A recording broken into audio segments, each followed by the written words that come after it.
नमस्कार दोस्तों, मैं आपके लिए लेकर आई हूँ एक बहुत ही दिलचस्प कहानी रिश्ता। यह एक हिंदी कहानी है जो श्री अतुल कनक जी के द्वारा लिखी गई है।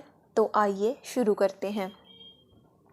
डर भी क्या अजीब चीज़ है, हमें न जाने किन बातों पर विश्वास करने के लिए मजबूर कर देता है।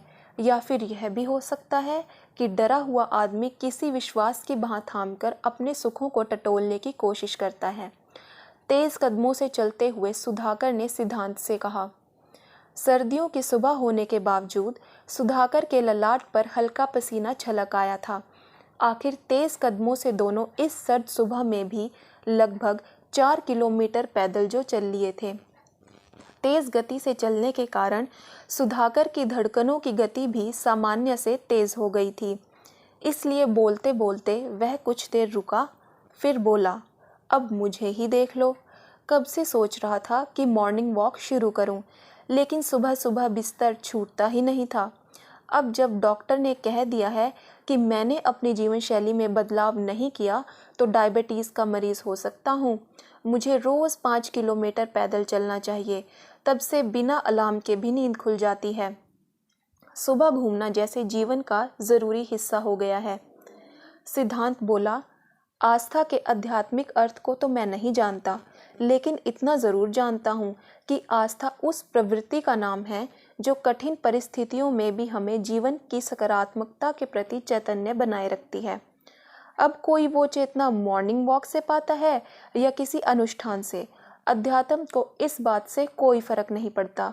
आप सत्य, शिव और सुंदर के प्रति विनयशील बने रहें तो आपका हर संबोधन प्रार्थना की तरह पवित्र हो जाता है। अरे, हम जैसे पापी भी अध्यात्म की बात करने लगे।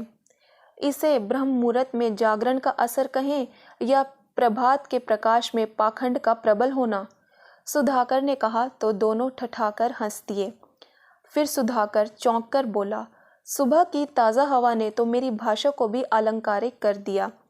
प्रभात के प्रकाश में पाखंड का प्रबल होना, वाह!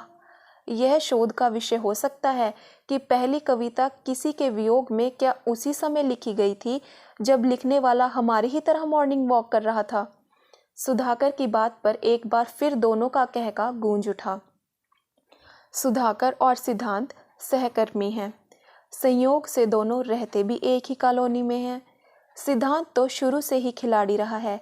प्रातः भ्रमण और व्यायाम हमेशा उसकी दिनचर्या के हिस्से रहे हैं।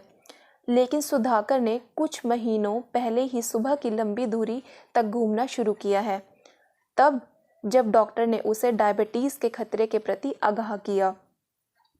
सुबह सुबह कॉलोनी से बाहर निकलते ही कई बार आवारा श्वान उनके पीछे चलने लगते थे।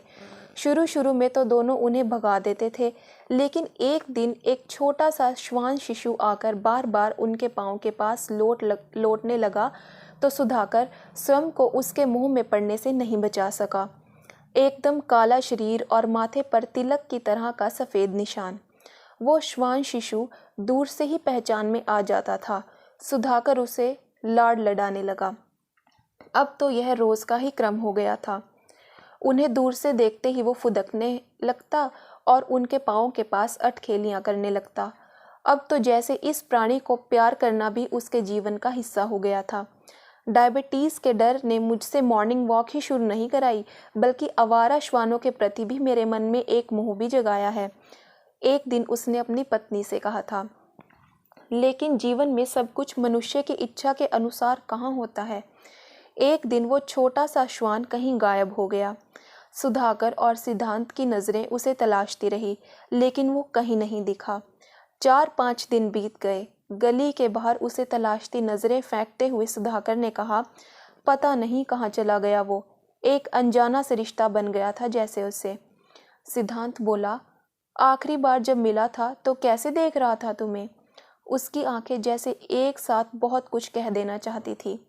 हो सकता है कि वो यही कहना चाहता हो कि अब हमेशा के लिए दूर जा रहा हूँ।